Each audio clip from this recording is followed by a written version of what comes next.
first thing they told me about Blackwood Manor was that the residents never complained. The second thing they told me was that I should never answer a room bell after 2:17 a.m. At the time, I thought both statements were strange. I didn't understand that the second one was the reason the first was true. I had been looking for work for almost 2 months when I found the job advertisement. Night caretaker, Blackwood retirement home. The pay was unusually high. The hours were worse. 10 p.m. to 6 a.m. No experience required. Free room included.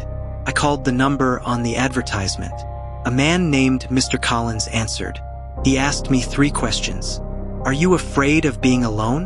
No. Can you stay awake all night? Yes. Then he asked, can you follow instructions? I said yes. There was a long silence. Then he said, good. Come tomorrow.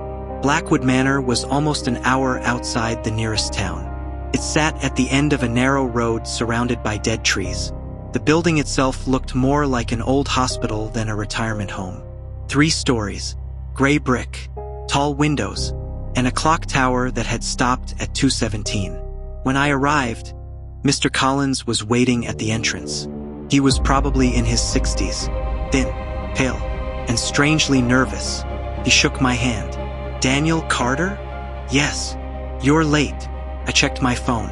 It was exactly 9:58 p.m. I thought my shift started at 10. He looked at the clock above the entrance. It does. Then he opened the door. Inside, the building smelled like disinfectant, old wood, and something faintly sweet. There were photographs covering the walls. Hundreds of them. Residents who had lived there over the years. Mr. Collins walked quickly. I followed. Most residents sleep by 11, he said. How many? 32. 32. He nodded. Only 6 need assistance at night. We passed the first hallway. Room numbers went from 1 to 16. Then he stopped. At the end of the corridor was a single door. 17. There was no nameplate, just a small brass number. Mr. Collins stared at it, then looked at me. This room is different. Different how? He ignored the question. Instead, he handed me a ring of keys. Kitchen, medicine cabinet, emergency exits, staff room. Then he gave me a small red notebook. Attendance. I opened it. Every resident had a name, room number, medication schedule, emergency contact. Everything looked normal, except room 17. The page was blank. I looked up. Who's in 17? Mr. Collins didn't answer immediately. Finally, he said, Mr. Harris. What's his first name? He looked at me. Arthur. I wrote it down. Why isn't he on the sheet? Mr. Collins took the notebook from my hand. Because you don't need to check on him. I laughed. I thought I was the caretaker. His expression didn't change. You are. He closed the notebook. Just remember the rules. I nodded. Okay. He pointed toward the hallway. Rule 1. Never enter a resident's room without knocking. Okay. Rule 2. If a resident doesn't answer, call the supervisor. Got it. Then he lowered his voice. Rule 3. I waited. He looked toward room 17. If room 17 rings after 2:17 a.m., don't answer it. I thought he was joking. He wasn't. Why? He stared at me for several seconds, then said, because Mr. Harris is dead. I laughed nervously. Then why is his room still here? Mr. Collins turned away. Good night, Daniel. He walked toward the entrance. I followed. Wait. He stopped. Are you leaving me alone? He looked back. That's what you're being paid for. Then he walked outside. The doors locked behind him. At first, the night was completely normal. I checked the residents. Everyone was asleep. Mrs. Peterson was watching television. Mr. Lewis complained about his back. An elderly woman named Evelyn asked me what time breakfast would be. Nothing strange. By midnight, the entire building was quiet. I sat at the reception desk. Rain tapped against the windows. I was almost falling asleep when I heard it. Ding. A small bell. I looked at the hallway. Room 6. I walked over. Mrs. Peterson needed water. I helped her, then returned to the desk. 1 a.m., 1:30, 2 o'clock. The building became colder. I checked the heating system. It was working. Then the clock above the reception desk changed. 2:16 a.m. I remembered Mr. Collins. If room 17 rings after 2:17 a.m., don't answer it. I looked down the hallway. Room 17 was completely dark. I waited. The clock changed. 2:17 a.m. Nothing happened. I smiled. Stupid superstition. Then, ding. The sound came from the end of the hallway. Room 17. I froze. The bell rang again. Ding. Then again. Ding. I stared at the red notebook. Mr. Harris was dead. There was no reason for that bell to ring. I picked up the phone. I was about to call Mr. Collins. Then someone spoke from inside room 17. An old man's voice. Weak, tired, almost whispering. Daniel. My blood went cold. I had never met Mr. Harris. I had never told him my name. The bell rang again. Ding. Then the voice whispered, "Please open the door." I stood up, slowly, and walked toward room 17. When I reached the door, I saw something that made me stop. A small strip of paper had been pushed underneath it. I bent down, picked it up. There were only 6 words written on it. "He knows you're here now." Then the bell rang again. Ding. And this time, something on the other side of the door began knocking. 3 slow knocks. The 3 knocks came again. Knock. Pause. Knock. Another pause. Knock. I stood there with the piece of paper still in my hand. My first instinct was to walk away. My second was to open the door. I did neither. Instead, I whispered, "Mr. Harris?" The knocking stopped. For several seconds, there was complete silence. Then the old man's voice came through the door. "You know my name." I swallowed. "Yes." "Then why haven't you opened the door?" I looked at the clock at the end of the hallway. 2:19 a.m. I stepped backward. "You're supposed to be asleep." A quiet laugh came from inside. "I haven't slept in a very long time." Something moved behind the door. I could see a shadow underneath it. 2 feet, bare feet, standing perfectly still. I reached for my radio. "Mr. Collins?" Static. I tried again. Nothing. Then the voice behind the door whispered, "Don't call him." My hand froze. "Why?" "Because he knows." "Knows what?" The shadow beneath the door moved closer. "That you're here." I stepped back. Suddenly, the hallway lights flickered. Once, twice, then every light turned off. I was standing in complete darkness. The only light came from the small emergency sign above the staircase. I heard the door handle move. Click. I ran. I didn't think. I just ran back to the reception desk and turned on every lamp I could find. The lights came back. The hallway was empty. Room 17 was closed. I checked the door from a distance. Nothing. I grabbed the phone again. This time, someone answered. Blackwood Manor. It was Mr. Collins. I almost shouted. "Why is room 17 ringing?" Silence. Then, "Did you open the door?" "No." Another silence. "Good. Mr. Collins, you told me Mr. Harris is dead." "He is." "Then who is inside?" His breathing changed. "Daniel." "Yes." "Go to the staff room." "Why?" "Lock the door." I stood up. "What is happening?" He didn't answer. Instead, he said, "And whatever you hear, don't go back to room 17. The line went dead. I locked myself inside the staff room. It was a tiny room beside the kitchen. There was a desk, a couch, a first aid cabinet, and an old television. I sat there for nearly 20 minutes. Nothing happened. Then I heard footsteps outside. Slow, heavy. Someone walking down the hallway. Step, step, step.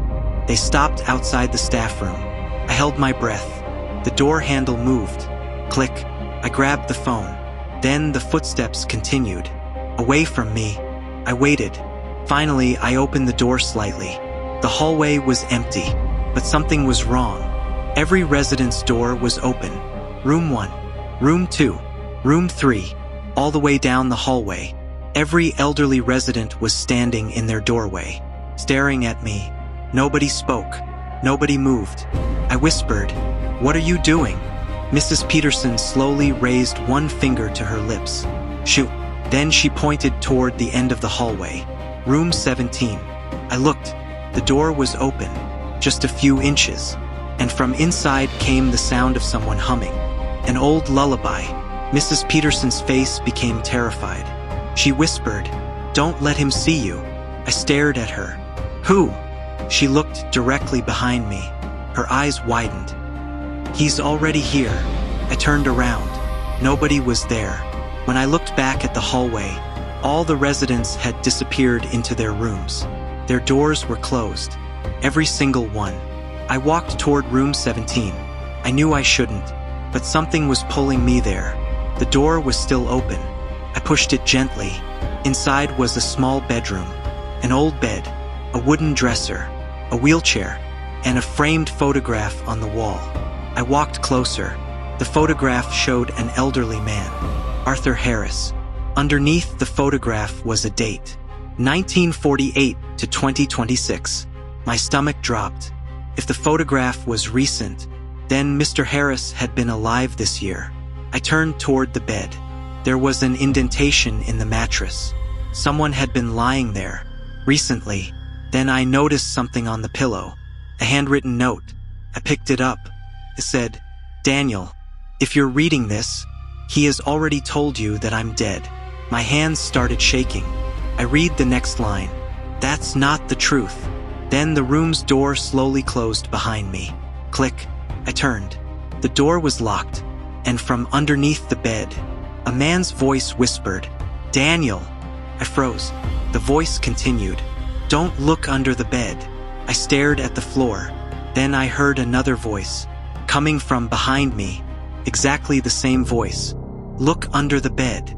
I slowly turned around. The room was empty. Then something underneath the bed laughed and whispered, "Which one of us do you think is Mr. Harris?" I stared at the darkness beneath the bed. My heart was pounding so hard I could hear it. One voice had told me to look. Another had told me not to, and both voices sounded exactly like Mr. Harris. I stepped backward. The mattress above me creaked. I froze. Something moved underneath the bed. Then, knock! 3 taps against the wooden floor. I ran. I grabbed the door handle and pulled. It opened immediately. I stumbled into the hallway and slammed it behind me. For several seconds, I just stood there breathing.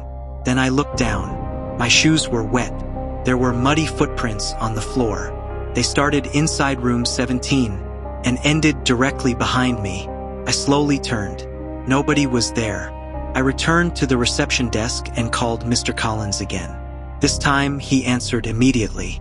"Did you enter room 17? I didn't answer. He sighed. "You did. Who is Mr. Harris?" Silence. Then, "You shouldn't have gone in there. His photograph says he died this year." Another silence. "Mr. Collins?" Finally he said, "Listen carefully." His voice was different now. Not nervous. Terrified.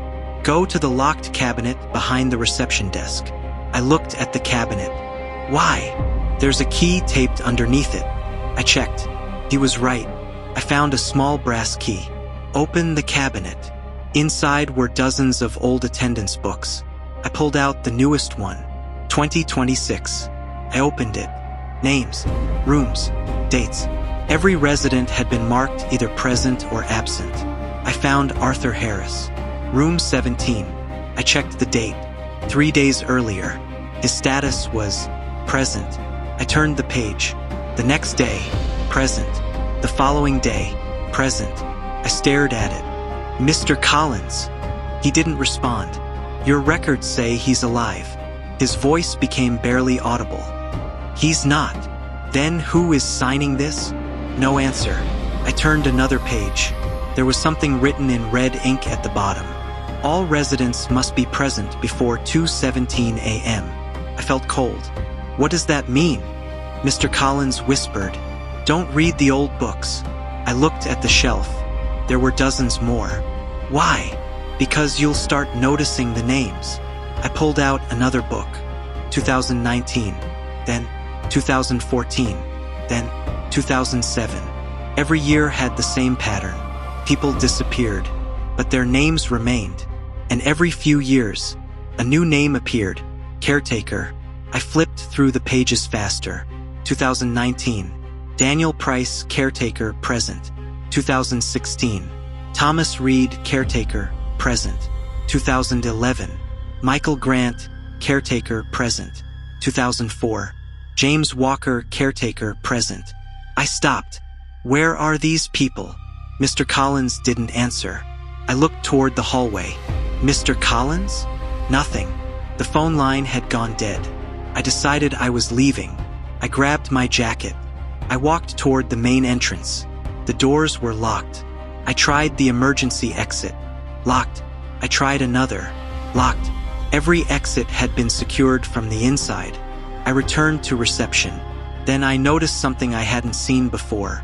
A small monitor beside the desk. Security cameras. I switched it on. Camera 1. Empty hallway. Camera 2. Empty dining room. Camera 3. Empty staircase. Camera 4. Room 17. I stared at the screen. The door was closed. Then the camera flickered. For 1 second, I saw a figure standing inside. An old man. White shirt. Gray hair. Bare feet. Then the screen returned to normal. I rewound the footage. The figure appeared again. I watched carefully. He was standing beside the bed. Then he slowly turned toward the camera. His face became visible. Arthur Harris. He smiled and raised one finger to his lips. Shoo! The screen went black. Behind me, someone whispered, "You shouldn't watch them." I spun around. Mrs. Peterson was standing at the reception desk. I hadn't heard her approach. Watch who? She looked at the old attendance books. The residents. Why? She leaned closer.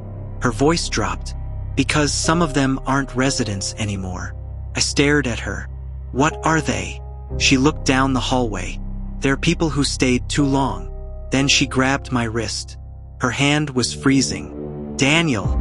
Yes. If the bell rings tonight. She looked terrified. Don't answer it. I nodded. I won't. She released my wrist, then walked away. I watched her disappear around the corner. And that's when I noticed something strange.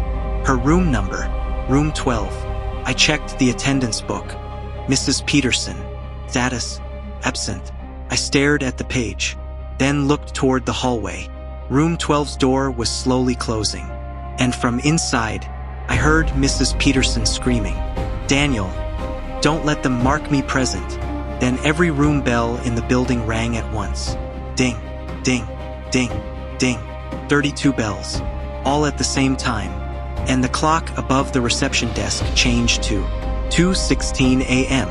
The clock showed 2:16 a.m. 32 room bells were ringing at once.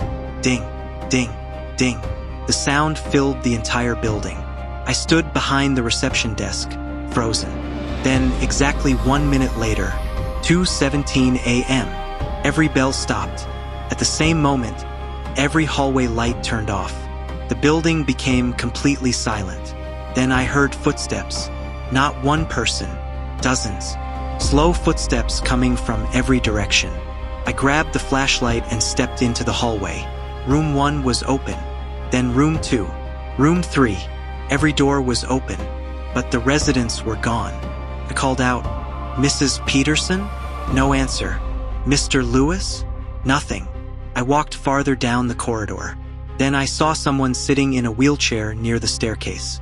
It was Mrs. Evelyn. She was staring at the floor. I approached carefully. "Mrs. Evelyn?" She didn't look up. "Are you okay?" She finally raised her head. Her eyes were filled with tears. Then she whispered, "You heard them." I nodded. "The bells." She shook her head. "No." She looked toward the dark hallway. "The footsteps." I looked behind me. "Where did everyone go?" She didn't answer.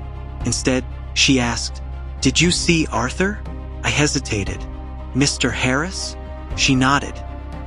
"He isn't supposed to be here." I stared at her. "But you all know him."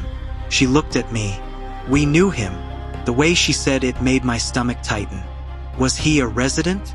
She nodded slowly. How long ago? Her expression changed. 47 years. I laughed nervously. That's impossible. She didn't smile. Arthur Harris died in 1979. I stared at her. Then why did I see him tonight? Mrs. Evelyn looked toward room 17. Because he isn't dead. I felt my throat tighten. You just said he died. She whispered. His body did. A cold breeze moved through the hallway. The lights flickered. I stepped closer. What happens to people here after they die? She looked at me. Some leave. Some stay. Why? She pointed toward the ceiling. Because something won't let them. I didn't know what to say. Then she grabbed my hand. Her fingers were ice cold. Listen carefully, Daniel. I leaned closer. If someone you know appears after they die. She paused. Don't let them touch you. Why? Her eyes moved toward the hallway. Because then they remember you. I frowned. Remember me? She nodded. And once they remember you. She stopped. What? She whispered. You become part of this place. A sound came from behind us. Click. Room 17's door had opened. Mrs. Evelyn immediately looked away. Don't look. I stared at the doorway. Why? She squeezed my hand. Because he wants you to. I heard footsteps inside. Slow. Bare feet against wooden floor. Step, step, step. Then Arthur Harris appeared. He was standing in the doorway, exactly as I'd seen him on the security camera. White shirt, gray hair, pale skin, bare feet. He looked at me and smiled. Daniel, Mrs. Evelyn whispered. Don't answer. Arthur tilted his head. You came back. I hadn't realized I'd been holding my breath. He took one step forward. I stepped backward. Mr. Harris. Mrs. Evelyn squeezed my hand harder. Arthur smiled wider. You don't remember me? I shook my head. I've never met you. His smile disappeared. Not here. Then he pointed toward the wall. I followed his finger. There was a large framed photograph hanging beside room 17. I had walked past it dozens of times, but I'd never really looked at it. It showed Blackwood Manor in 1979. A group of elderly residents stood outside the building, and standing among them was a much younger version of Arthur Harris. But that wasn't what made my blood run cold. Standing beside him was a young woman. I recognized her immediately, Mrs. Evelyn. She looked exactly the same. Same face, same eyes, same hair. She hadn't aged. Not one day. I slowly turned toward her. She was crying. Arthur whispered, Now you remember. I shook my head. No. Mrs. Evelyn looked at me. I was the first caretaker. My stomach dropped. You? She nodded. I was 23 years old. Arthur stepped closer. And she was the first one who stayed. Stayed for what? Mrs. Evelyn looked toward the clock. 2:18 a.m. Then she whispered, For the residents. I looked around. Where are they? She pointed toward the dark hallway. They're coming back. One by one, doors began opening. Click, click, click. The residents slowly stepped into the hallway. All 32 of them. But something was wrong. They weren't looking at me. They were looking at the clock. Every face was terrified. Mrs. Evelyn stood up from her wheelchair. It's almost time. What time? She looked directly at me. The time when the house chooses someone. The clock moved. 2:19 a.m. And at the end of the hallway, someone began walking toward us. An old man, wearing a caretaker's uniform. I recognized him from one of the photographs. James Walker, the caretaker from the 2004 attendance book. He stopped in front of me, looked into my eyes, and whispered, You need to leave before they write your name. Then he looked behind me. His face became terrified. Because they've already started. James Walker was still standing in front of me. His face looked older than it had in the photograph. Much older. He kept staring over my shoulder. I slowly turned around. Nobody was there. I looked back at him. What did you mean? James pointed toward the reception desk.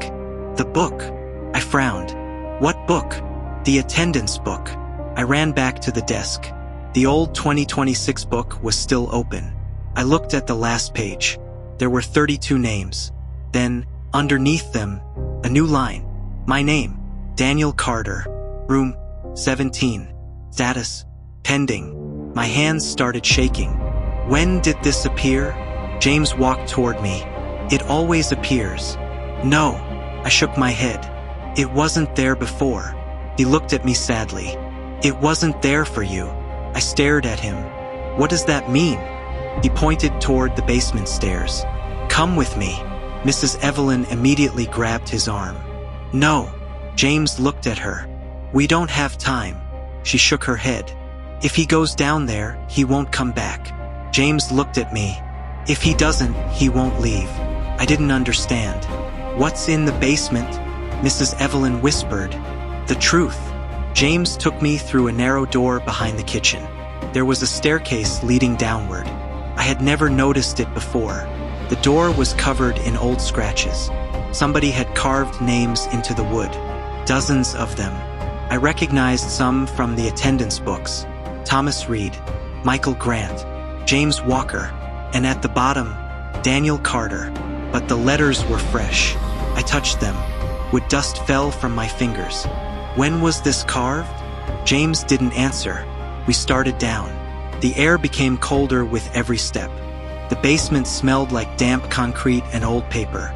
At the bottom was a long room filled with filing cabinets. James switched on a single hanging bulb. It flickered above us. This is where they keep everything. Everything. He pointed toward the cabinets. Every resident. I opened the nearest drawer. Inside were hundreds of files. Each one had a name, a date, and a photograph. Pulled one out. Arthur Harris. The photograph showed him as a young man. But the file contained records from 1979, 1980, 1981, 1982. His medical records continued for decades. But there was something impossible. Every photograph showed him looking exactly the same age. I looked at James. How long was he here? James whispered, 47 years. Then why didn't he age? James looked at the ceiling. Because he wasn't living. I opened another file. Evelyn Price. Her photograph showed the same young woman I'd seen earlier. The date was 1979. The next photograph, 1989. She looked identical. 1999. Identical. 2009. Identical. 2019. Identical. 2026. Identical. I dropped the file. She's been here for 47 years. James nodded. She was the first. First what? He walked to the far wall. There was a large metal door. No handle. Just a small slot. James opened the slot. Inside was darkness. Then he whispered, the first one who refused to leave. A sound came from inside. Scratch. I stepped backward. What's in there? James closed the slot. The residents who aren't ready. Not ready for what? He looked at me. To become permanent. I stared at him. Permanent. He nodded. Every resident eventually dies. That's normal. Not here. He walked toward another cabinet, then pulled out a very old notebook. The cover was almost black. He handed it to me. This belonged to Evelyn. I opened it. The first page contained a handwritten sentence. The house does not keep the dead. I turned the page. Another sentence. Keeps the memory of the dead. I kept reading. The diary explained that Blackwood Manor had been built over an old care facility. Residents who died at exactly 2:17 a.m. began appearing again. At first, the staff believed it was grief. Then they noticed something. The dead residents could still interact with the living. They could speak, walk, eat, even remember their families. But every time they returned, they became less human. The diary ended with a warning. The house needs a caretaker to remember everyone. I looked at James. Why a caretaker? He didn't answer. I turned the page. There was only one sentence. When the last caretaker forgets, the house chooses another. A noise came from the staircase. Step, step, step. Someone was coming down. James grabbed the notebook. Turn off the light. I switched it off. We stood in darkness. The footsteps reached the bottom, then stopped. I could hear breathing, slow, heavy, right outside the basement door. James leaned toward me, barely moving his lips. He whispered, "Don't speak." The door slowly opened. A thin line of hallway light entered the basement. Someone stepped inside. I couldn't see their face. Then a voice whispered, "James." James closed his eyes. The voice came again. "James Walker." He didn't respond. The figure took another step. Then I recognized the voice. It was Mr. Collins. "James." Pause. "Why are you hiding?" James grabbed my arm. His fingers were trembling. Then Mr. Collins said something that made my blood freeze. "Daniel isn't supposed to know yet." James looked at me. I looked back. Then the figure outside laughed. But it wasn't Mr. Collins's laugh. It was Arthur Harris. And suddenly, every light in the basement turned on.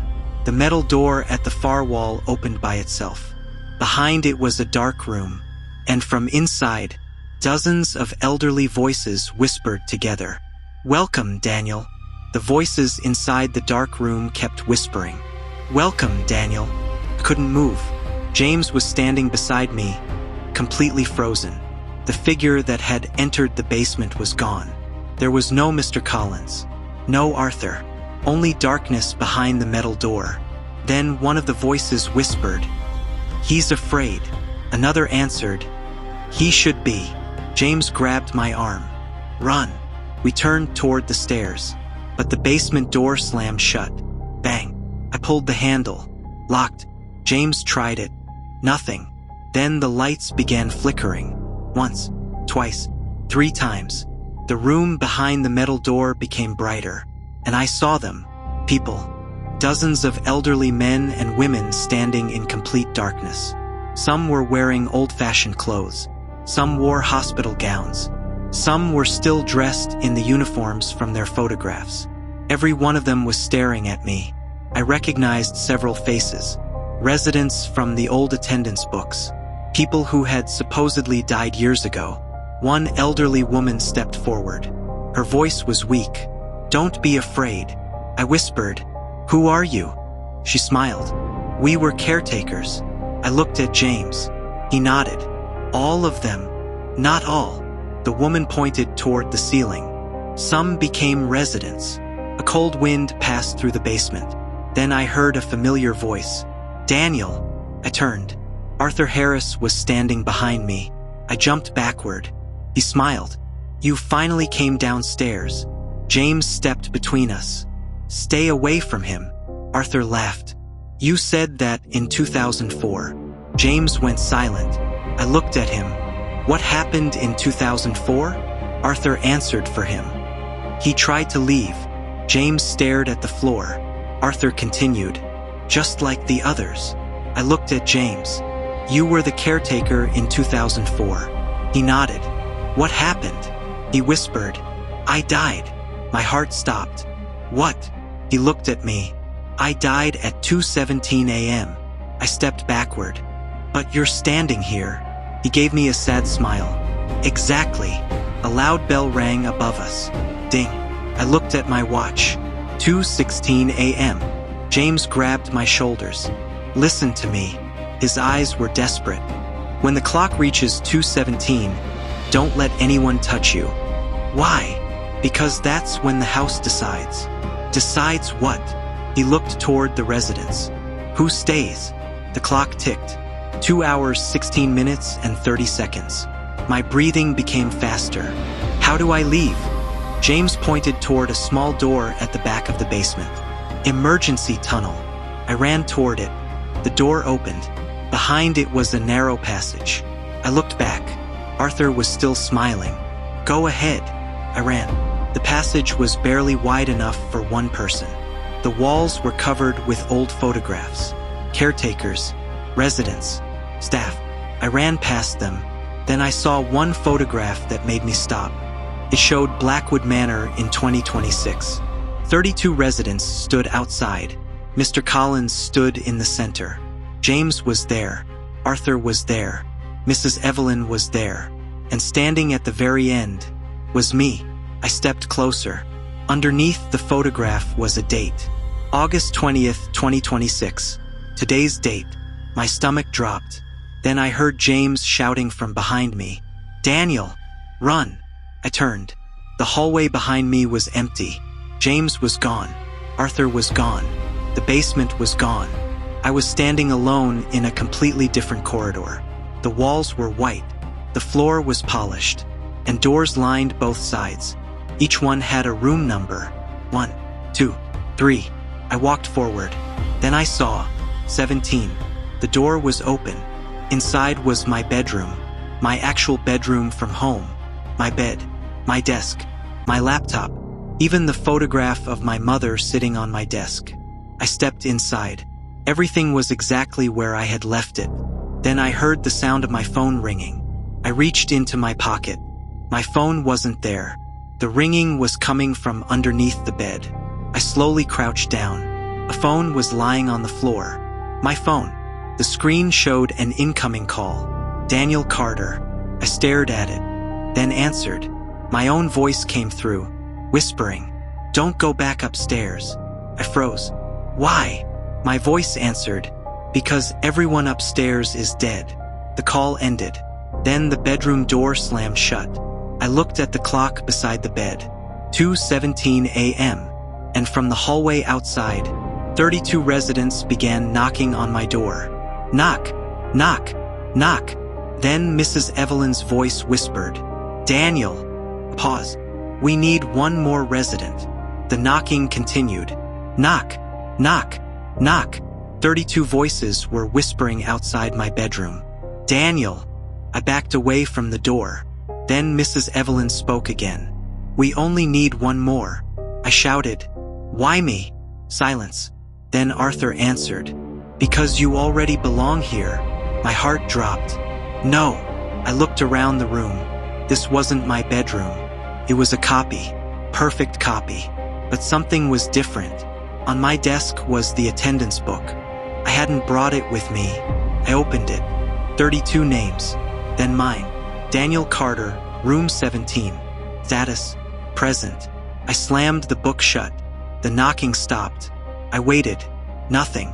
Then I heard a key turning in the lock. Click. The door opened. Mrs. Evelyn stood outside. She looked exactly as she had when I first met her. But now I noticed something. Her feet weren't touching the floor. She was floating slightly above it. I stepped backward. She smiled sadly. "I'm sorry." "For what?" "For bringing you here." "You didn't bring me here." She shook her head. "No." Then she looked behind me. "He did." Arthur stepped out of the darkness. I turned toward him. "Why?" He walked into the room. "Because someone has to take my place." I shook my head. "You're dead." He smiled. "So are you." I looked at Mrs. Evelyn.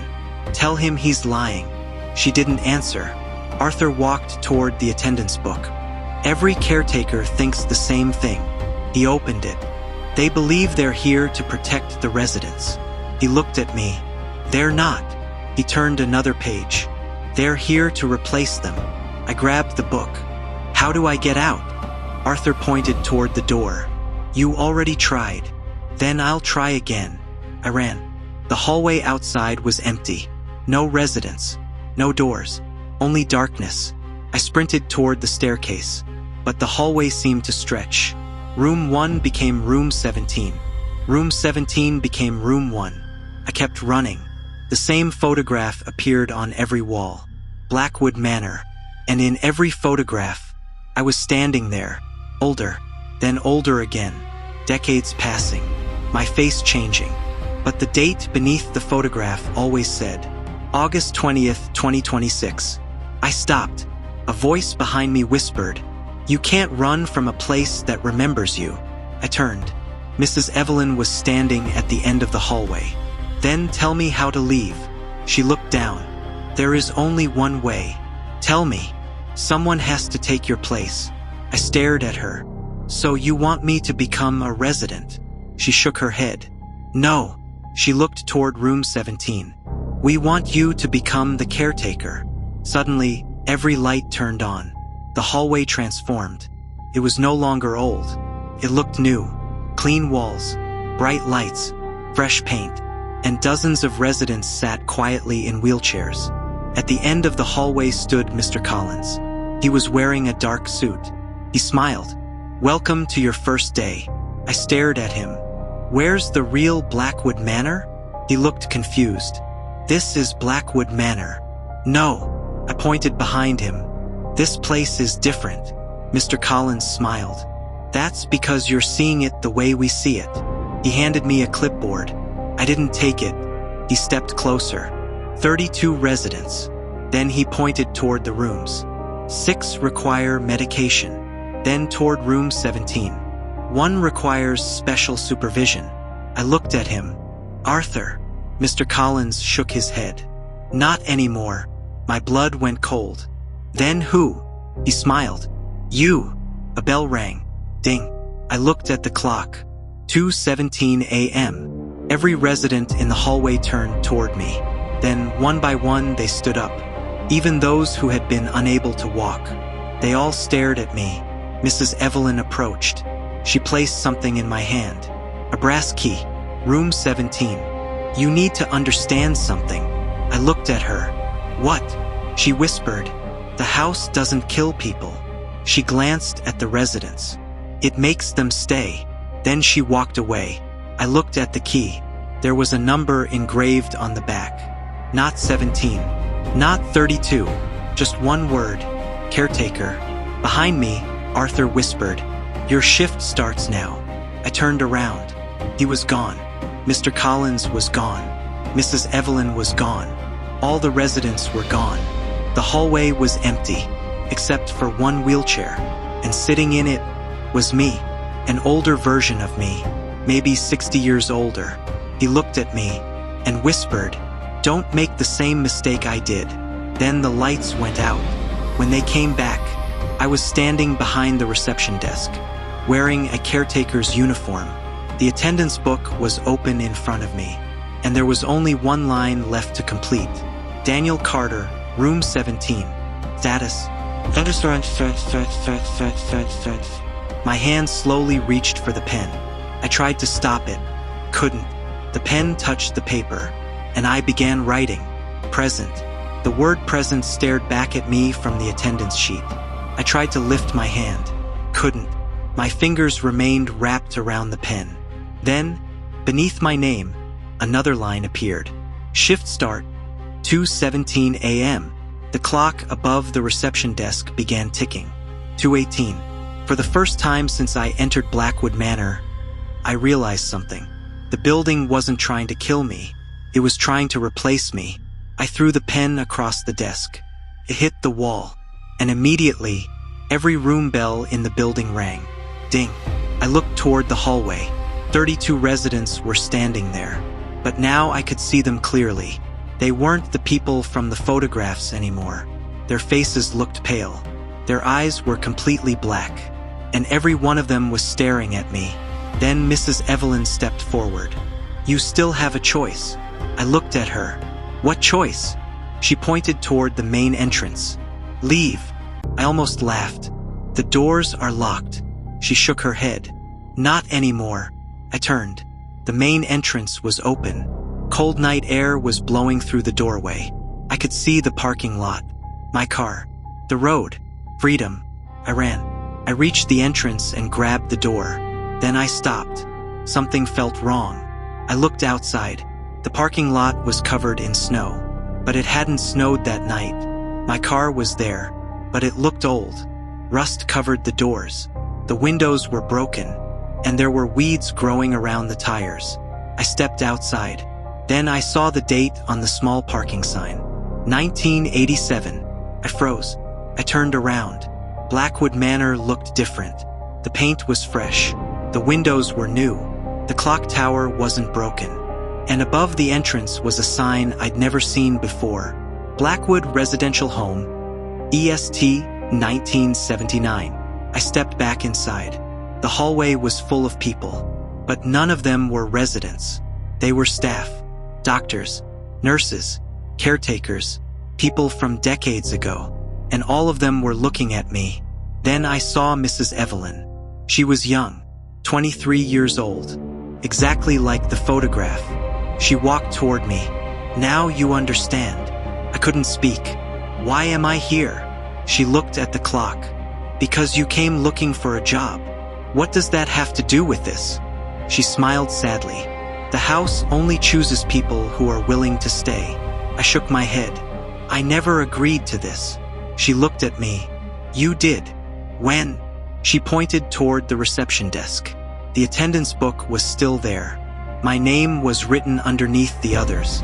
Present. I whispered. I didn't write that. Mrs. Evelyn nodded. Not with your hand. A bell rang upstairs. Ding. Mrs. Evelyn's expression changed.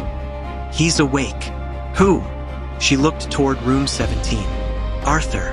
I followed her. The hallway seemed longer now. We reached room 17. The door was open.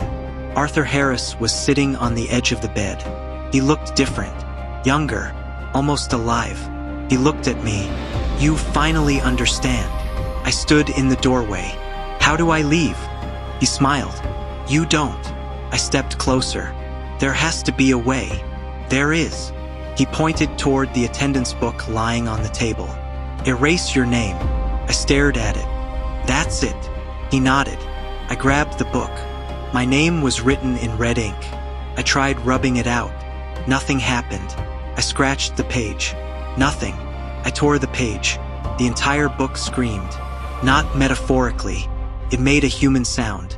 A terrible, high-pitched scream. I dropped it. Every window in the building shattered. The residents began screaming. Arthur stood up. You shouldn't have done that. The floor beneath me shook. The clock tower began ringing. 2:17 a.m. Again, again, again. 3 times. Then the building went completely silent. Arthur looked terrified. It's coming. What is? He stared at the hallway. The house. The walls began moving. Not collapsing. Moving. Like something breathing beneath them. The hallway stretched. Doors appeared where there had been walls. Room numbers changed. 17, 19, 20, then hundreds. The entire building seemed endless. Residents began disappearing into the walls. Mrs. Evelyn grabbed my arm. Run! We ran. Behind us, something enormous moved through the darkness. I couldn't see it, but I could hear it. Step. The floor shook. Step. The lights exploded. Step. A deep voice whispered through the building. Caretaker. I ran faster. We reached the basement stairs. Mrs. Evelyn pushed me toward the emergency tunnel. Go! What about you? She smiled. I've been here 47 years. She looked back toward the hallway. It's my turn to stay. I grabbed her hand. No. She pulled away. Daniel. Her voice became gentle. Someone has to remember us. Then she closed the basement door. I ran through the tunnel. At the end was a metal door. I pushed it open and fell onto wet grass. I was outside, real outside. The sun was rising. I looked behind me. Blackwood Manor stood in the distance. Old, abandoned, covered in vines. There were no lights, no residents, no staff, no sign. I looked at my phone. 6:04 a.m. I had been inside for 8 hours, but my phone showed no missed calls, no messages, nothing. Then I noticed something. There was a voicemail from Mr. Collins, recorded at 6:05 a.m. I pressed play. His voice was shaking. Daniel. A long pause. If you're hearing this, you escaped. I closed my eyes. Then he said, but you made one mistake. The recording ended. I stared at the screen. A second voicemail appeared. From Blackwood Manor. Time, 2:17 a.m. I pressed play. At first, there was only static. Then I heard 32 elderly voices whispering together. Daniel. Paused. Then one final voice. My own. I'm still here. I dropped the phone. And when I looked back at the building, There was someone standing in the third-floor window, an old man, wearing a caretaker's uniform. He raised his hand and waved. I recognized him. It was me, older, much older, and beneath the window, someone had written 3 words in the glass. "Shift starts tonight."